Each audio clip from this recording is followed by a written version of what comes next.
Hello gamers, today I'm talking about a game that allows you to take part in a very amazing genre of cinema. That being the classic black and white samurai movies of old.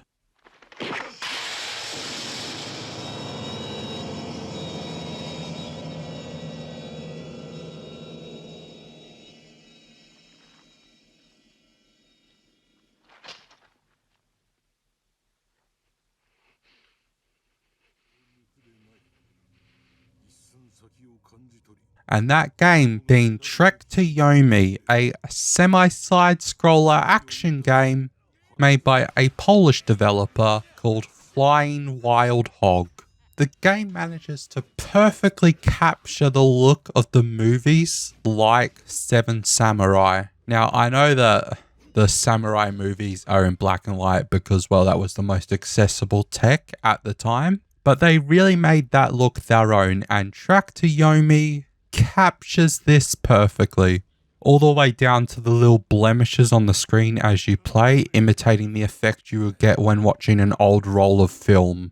Something that Ghost of Tsushima also had. However, that game's version had issues as it was just making a colored game black and white, which does some weird oddities with the lighting. This game, however, did not have this problem, having some beautiful lighting, especially when you're fighting behind those paper walls in the shadows. It just looks impeccable. But anyways, how does the game play? Well, pretty well. The combat in the game is pretty good, however, it is very basic and not too advanced. There's not too many moves, and most of the enemies you will be doing like free movesets on them, if that. But in order to attack enemies, you need weapons. Now, of course, being that you are a samurai, you have your main weapon being the blade, which is just as powerful as it should be, being able to take down most enemies within 2 to 3 swings. There is also some long-range weapons, that being throwing knives, a longbow, and a gun.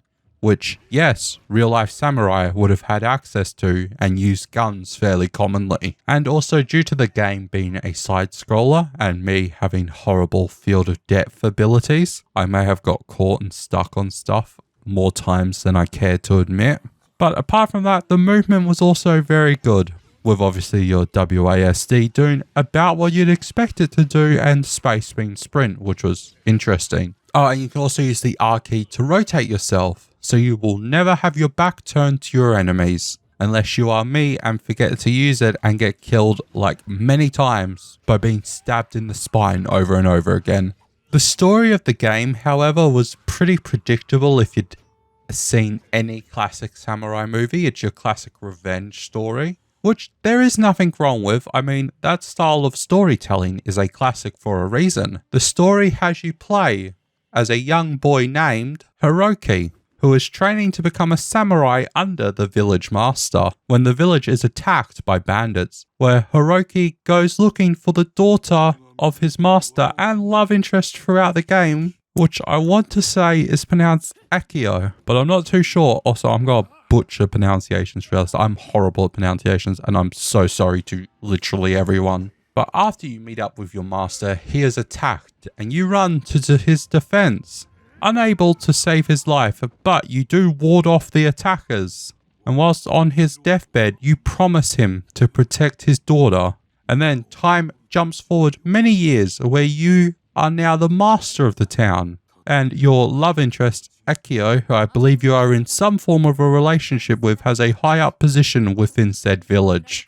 Then you get word that a neighbouring village has been attacked by bandits. So you get together a group of the village's best fighters and make your way to the other village. However, whilst on the way there, the whole group is jumped and you wake up with no one around. Arriving at the neighbouring village, you make your way to the leader of the bandits, where he taunts you as he says this was all a part of our plan to draw away your village's samurai in order to leave the village undefended. And it has now been attacked by the same guy who attacked it many years ago. When arriving back at your home village, it is on fire. You make your way through the bandits as quickly as possible, arriving on the attacker, the leader that you scarred many moons ago. However, this time he informs you that he has killed your love interest.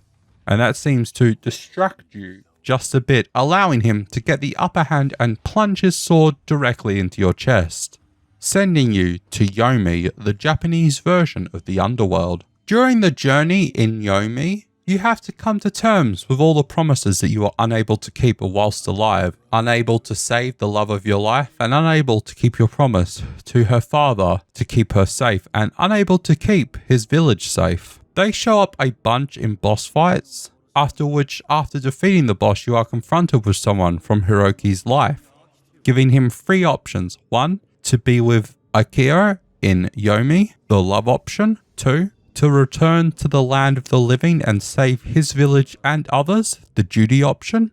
Or 3, to return to the land of the living and get revenge on the man who killed your sensei and the love of your life, the revenge option obviously. Now whilst doing this playthrough, I decided to go down the duty option after every fight, which then, after going through the trials of Yomi, you return to the land of the living to see the villainous bandit leader is still attacking the town.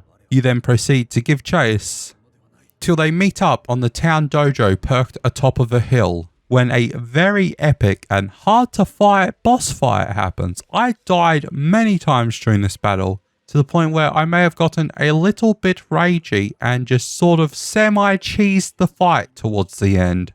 But the game ends with you defeating the bandit boss, and there to rebuild the village and save others from the tyranny of tyrants. And obviously to train the next generation of duty-bound samurai. And that's the game, a truly enjoyable and well done nod to a bygone era of film.